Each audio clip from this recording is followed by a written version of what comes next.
No dog had ever passed every test I designed, and that was exactly why I didn't believe the rumors.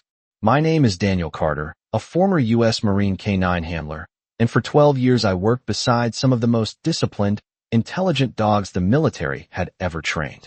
I had seen German Shepherds track a scent across half a mile of open desert, open latches with their teeth, and read a human's posture faster than most people could.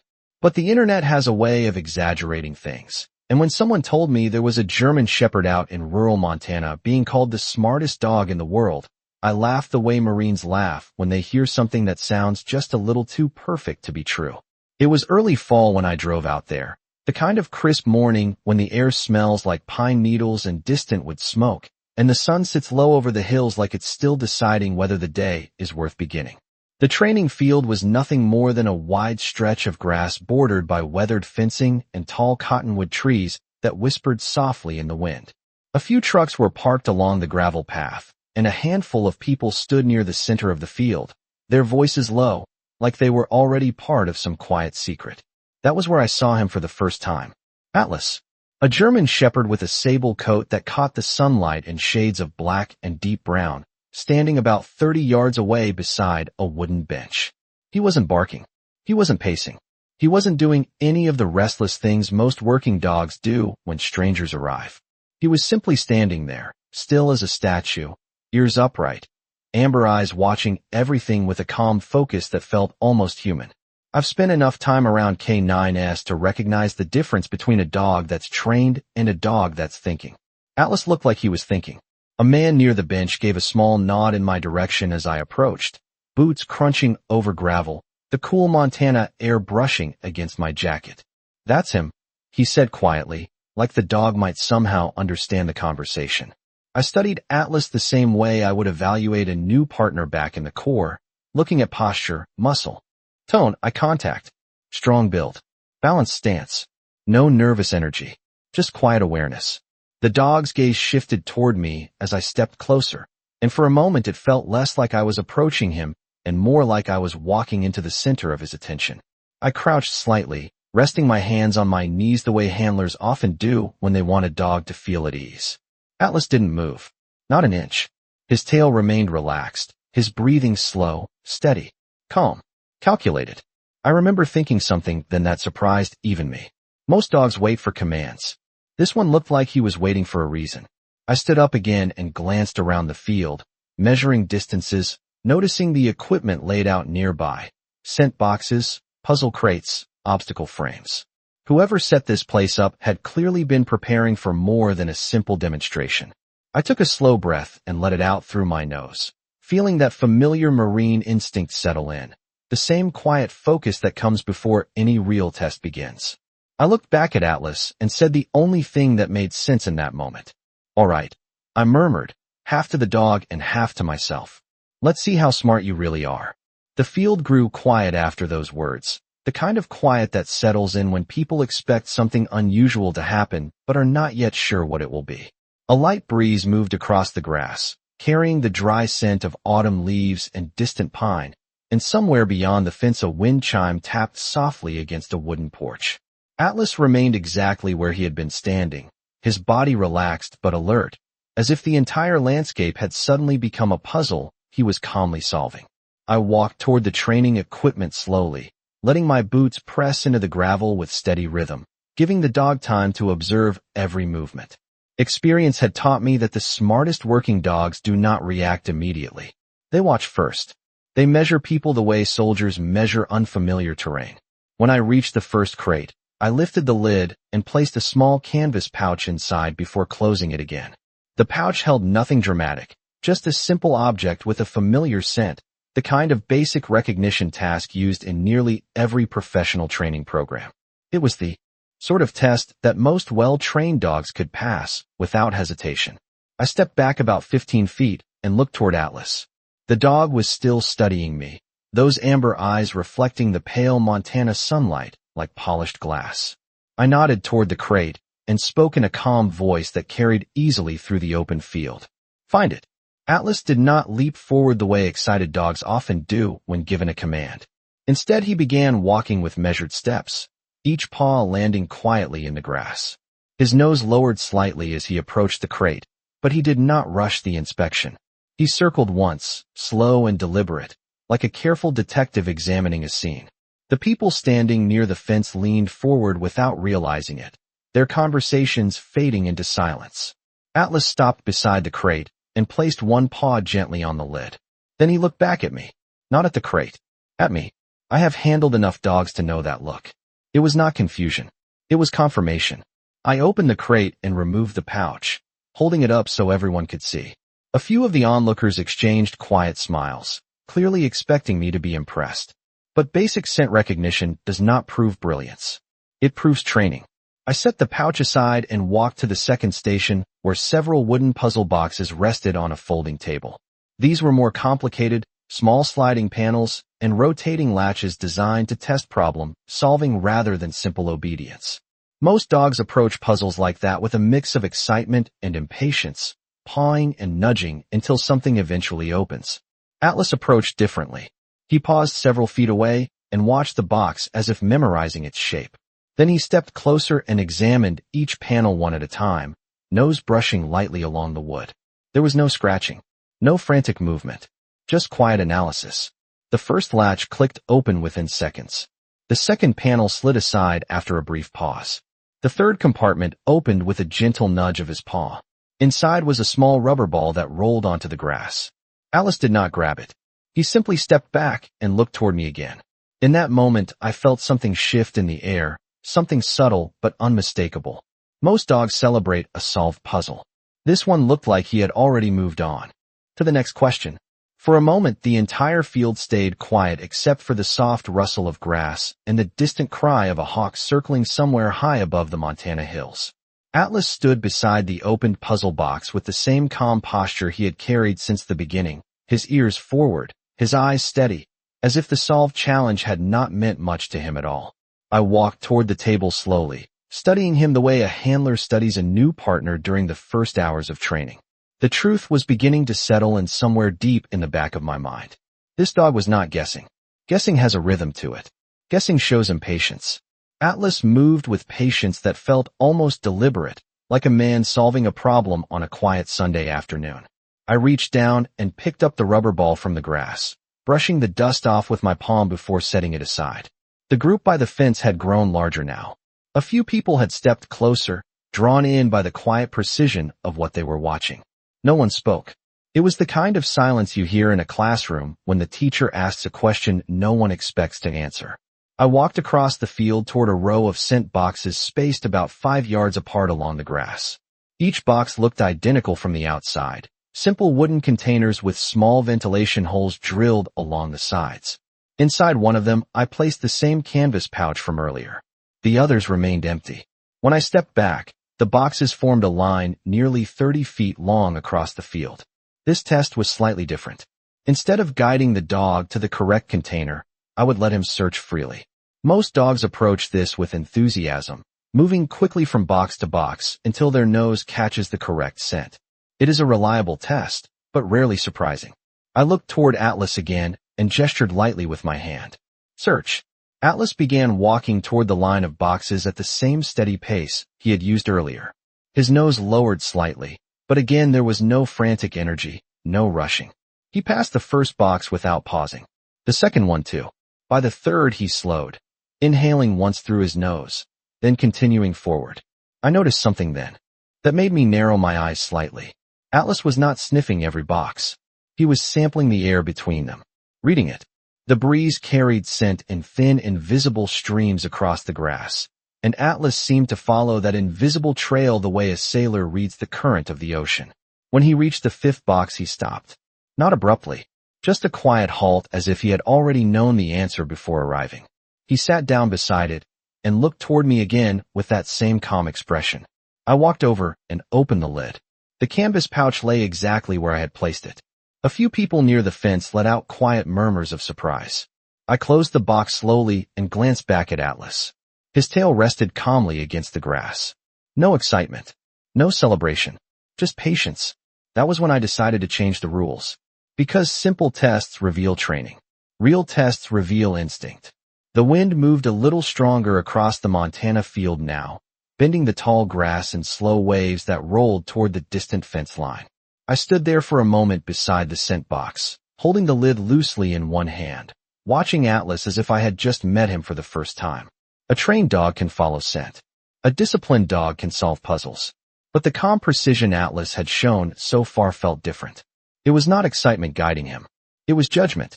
I walked back toward the center of the field where a larger setup waited near a row of metal training frames. The equipment had been arranged earlier that morning by the owner, though I had not paid much attention to it when I arrived. Now I looked at it more carefully. 3 structures stood about 10 yards apart across the grass. The first was a simple obstacle ramp about 4 feet high. The second was a narrow wooden walkway raised 3 feet above the ground. The third was a small gate panel with a latch that could only be opened by sliding a horizontal bolt to the left. It was not complicated for a trained working dog, but it required focus and coordination. I turned back toward Atlas and raised my hand slightly. Come. Atlas stood immediately and walked toward me with the same measured stride, his paws brushing softly through the grass. When he reached the ramp, he did not rush up it the way energetic dogs usually do. Instead, he placed one paw on the edge, testing the surface for balance, then climbed steadily to the top before stepping down the other side with quiet confidence. The walkway came next. A thin wooden beam stretched about 12 feet long, supported by 2 metal frames that creaked faintly in the breeze. Atlas paused at the base of it and looked across the length of the board as if calculating distance and stability.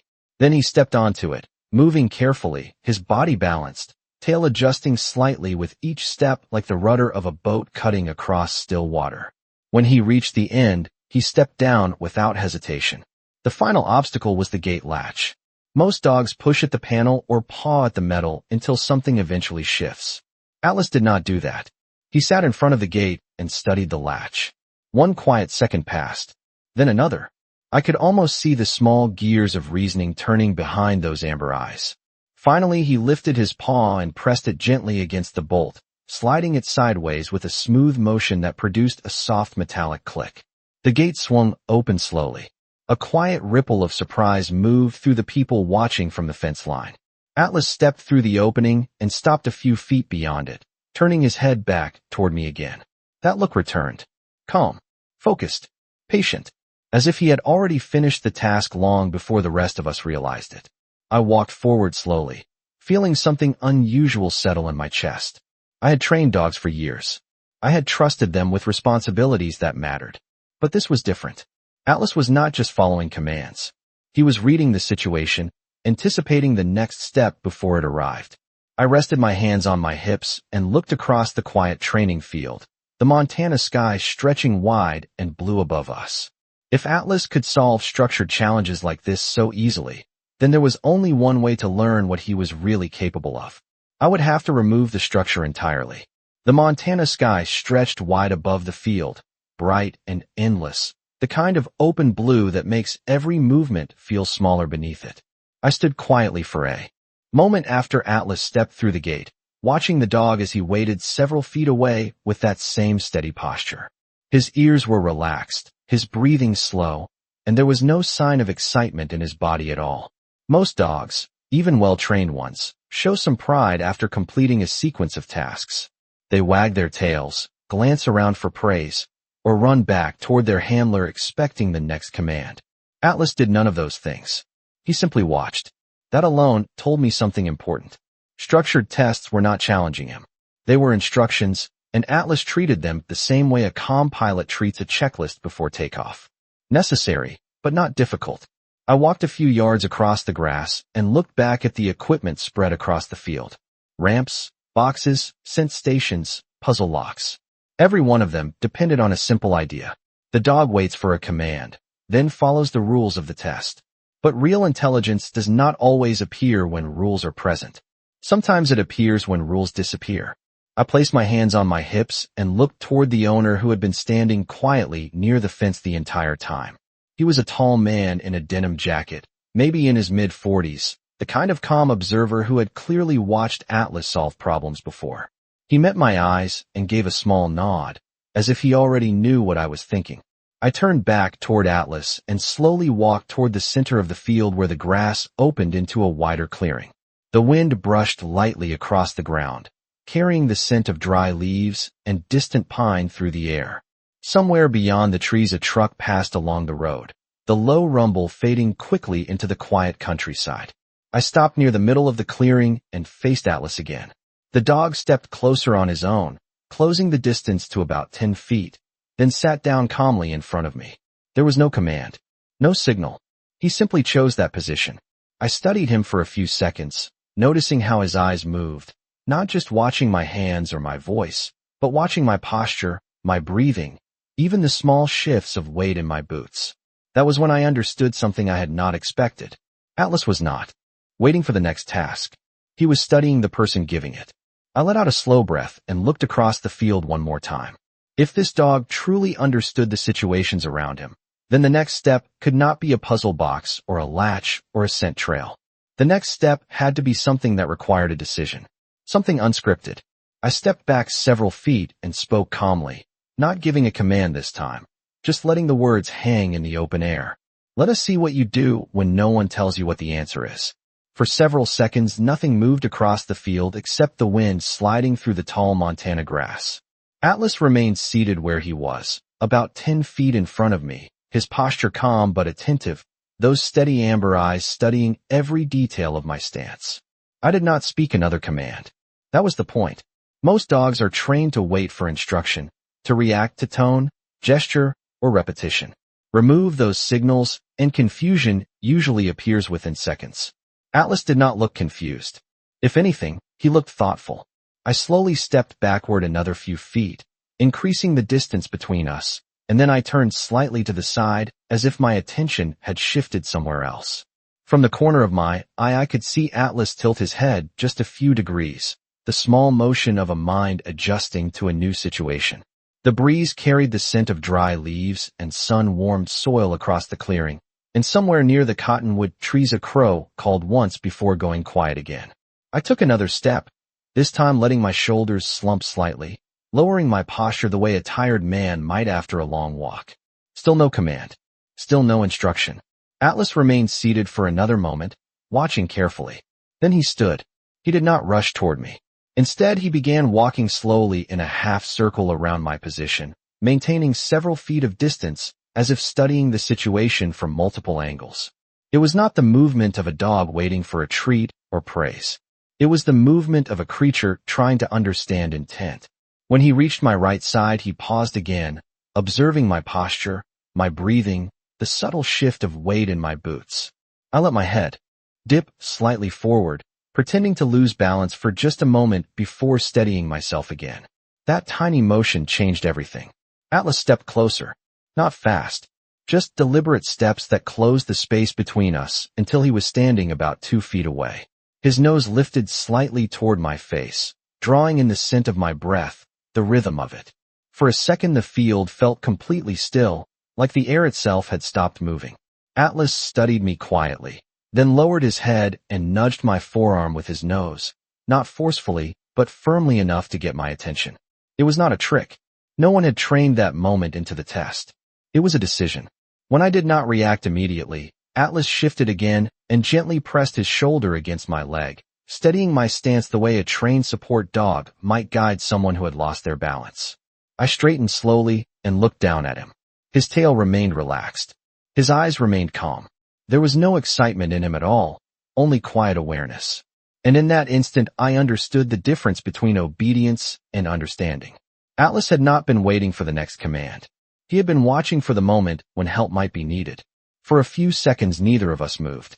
The wind passed gently across the field again, stirring the grass around our boots and paws, and somewhere behind the fence one of the onlookers shifted quietly against the wooden rail. Atlas remained beside me with his shoulder pressed lightly against my leg, steady and patient, as if making sure I was balanced before stepping away. I looked down at him and felt something settle in my chest that I had not expected when I first drove out to this field that morning. It was not surprise anymore. It was recognition.